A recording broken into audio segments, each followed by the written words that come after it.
হাত যদি খোলা থাকে তো মাঝখানে সিপিএম ঢুকবে, গণমুক্তি পরিষদ ঢুকবে, তার জন্য বন্ধ। এই হাত খোলা, হাত মুষ্টি বন্ধ, একদম আমার মতো। এই হাত যারা খুলেছে সিপিএম ঢুকবে ওখানে। যার হাত খোলা ফটো তোলো, সিপিএম ঢুকাবে। হ্যাঁ, হাত বন্ধ করে উপরে তোলা, ডানি বামে এটা ভাই সব তুলো, বলো भारत माता की, भारत माता की, नरेंद्र भाई मोदी की, नरेंद्र भाई मोदी की, जेपी नड्डा जी की, जेपी नड्डा जी की, अमित भाई शाह जी की, अमित भाई शाह जी की, सलमता बीजेपी की, मोनू बीजेपी की। সবাইকে অনেক অনেক ধন্যবাদ। আজকের এই জনসভা মঞ্চে উপস্থিত পূর্ব লোকসভা কেন্দ্রের লোকপ্রিয় সাংসদ, যুবা নেতা, জনজাতি মোর্চা ত্রিপুরা প্রদেশের সভাপতি আদরণীয় রেবতী ত্রিপুরা মহোদয়, ভারতীয় জনতা পার্টি প্রদেশ কমিটির সাধারণ সম্পাদক, যুবা নেতা শ্রী টিঙ্কুরা মহোদয়,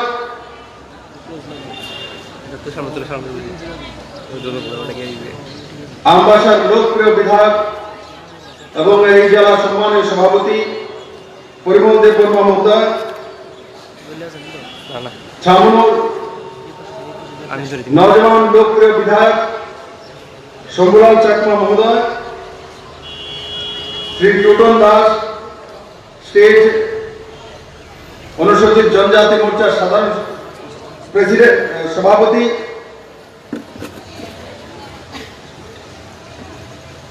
শ্রী নগেন্দ্র দেববর্মা করমচালা অঞ্চলের আইপিএফটি প্রেসিডেন্ট, আর আমাদের দুইজন মনোনীত প্রার্থী, একজন হচ্ছেন হংস ত্রিপুরা ছামনু মনোনীত প্রার্থী, কর্মঠ এবং নিষ্ঠাবান কার্যকর্তা। উনার বিষয়ে একটা উদাহরণ তো তুলে ধরতে হয়। হংস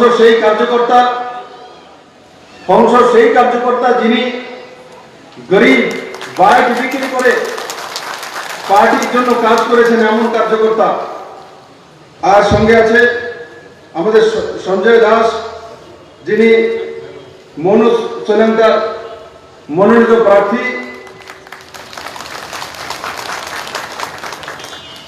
আর এখানে বড় মাত্রায় উপস্থিত আমার মায়েরা, বোনেরা, যুব মোর্চা ভাইয়েরা, ভারতীয় জনতা পার্টির অন্যান্য কার্যকর্তা ভাই বোনেরা, এই অঞ্চলের সুধী নাগরিক বৃন্দ, মিডিয়ার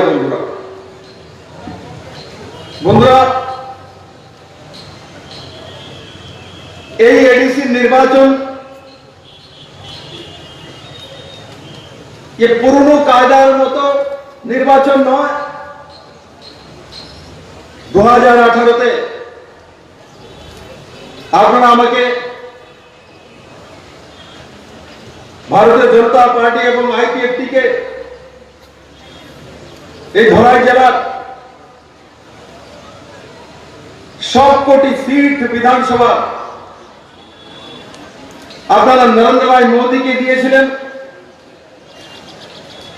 আইপিএফ এবং বিজেপির সমস্ত ক্যান্ডিডেটকে, সমস্ত প্রার্থীকে আপনারা জিতিয়ে ত্রিপুরার বিধানসভা পাঠিয়েছিলেন। সেদিন এক দিন ছিল 3 মার্চ। সারা ত্রিপুরা রাজ্যে জাতি জনজাতি সেদিন বিধানসভার রেজাল্টের দিন ছিল না। 3 মার্চ 2018 এখানে যারা সামনে বসে আছে, যারা মঞ্চে আছে, আমার অনেক চেহারা খেলা আছে। 3 মার্চ আনন্দে মাতোয়ারা হয়ে সারা ত্রিপুরাবাসী কেউ কাঁদছিলেন, কেউ হাসছিলেন, কেউ রাস্তায় মধ্যে নাচ ছিলেন। কি কারণে? না 25 বছরের ক্রমাগত অত্যাচারের অবসান হয়েছে।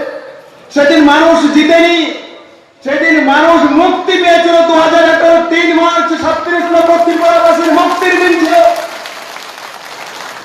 সেই ইলেকশন জিত নয়, নরেন্দ্র ভাই মোদী এবং অমিত ভাই শাহর নেতৃত্বে বিজেপি আইপিএফটি যে সরকার নির্মাণ হয়েছিল, সেদিন ত্রিপুরা 37 লক্ষ ত্রিপুরাবাসী যে জনমত প্রকাশিত হয়েছিল, সে প্রকাশ মুক্তির প্রকাশ বন্ধুরা।